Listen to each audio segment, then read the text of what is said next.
What would you do if you were walking through a crowded marketplace, an electronics marketplace in India, and someone tried to sell you a computer for only $12? I didn't buy it. I had to live in India for almost a year before I discovered two things. First of all, this is a real computer, and two, if you bargain, you can probably buy one for only 10 bucks. These computers are actually sold all around the world in developing countries like Nicaragua and Pakistan. And if you aren't familiar with them, it's probably because you aren't shopping in markets like this. How can a computer only cost $12? Well, first of all, it uses an existing television as a screen, which is brilliant considering that more of the urban poor in India have access to televisions in their home than tap water. But the real reason this computer is so affordable is because it's based on the 8-bit 6502 microchip originally popularized with the Apple II computer, BBC Micro, and the Nintendo Entertainment System. You see, after a period of time, patents expire, and so this computer is effectively in the public domain. Combine this with massive competition with different Chinese manufacturers, and we're left with a computer that can be afforded by the emerging middle class, those who make between $2 to $10 a day. So I originally came across this computer when I was living in India, working for Qualcomm on a project called Mobile Phone as First Computer.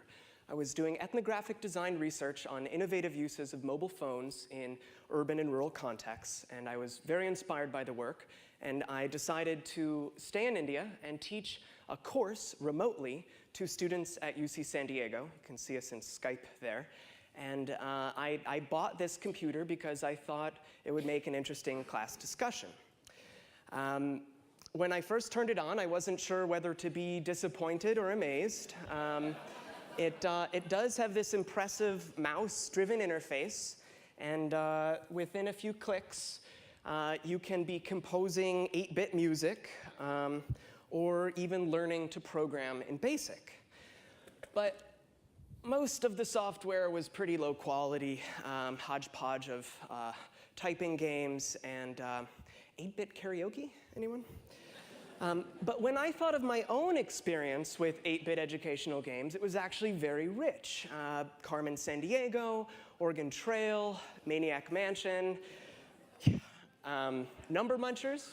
These are all great games. It occurred to me that if this platform had just a few decent games and just one good typing game, it could be economically transformative. Because touch typing is a skill that can make the difference between earning $1 a day as an urban laborer or $1 an hour as a back office worker. So the reason there aren't good learning games on this computer is because the companies that make them are primarily concerned with keeping costs down, not educating kids. They don't have the margins to invest in designing and researching effective learning games. And that's exactly why we created Playpower.org. We're a global open source community. We're made up of learning scientists, 8-bit hackers, volunteer designers. We just received a generous MacArthur Foundation support to create an easy-to-use software development kit, which we are introducing to developers around the world so that we can have some regional 8-bit game creation. This last bit is something where I'm going to ask explicitly for a little help because I don't know many IP lawyers. We are looking to move into some uncharted territory by trying to license some of that 8-bit abandonware software that I showed you before. It no longer has any commercial value, but it would be incredibly valuable for our project. So finally, our distribution network. How are we going to get these out there?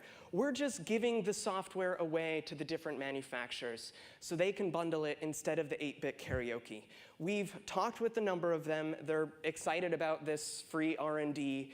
They asked if we had any content in Arabic because they've got a lot of Middle Eastern buyers. And so through this market intervention model, we'd be able to leverage the existing low-cost manufacturing base and, more importantly, the global informal distribution networks that's already bringing these computers to developing countries around the world where bottom-of-the-pyramid consumers are already buying them. So obviously, 8-bit computers are just the beginning. more powerful computers will reach this radically affordable price point.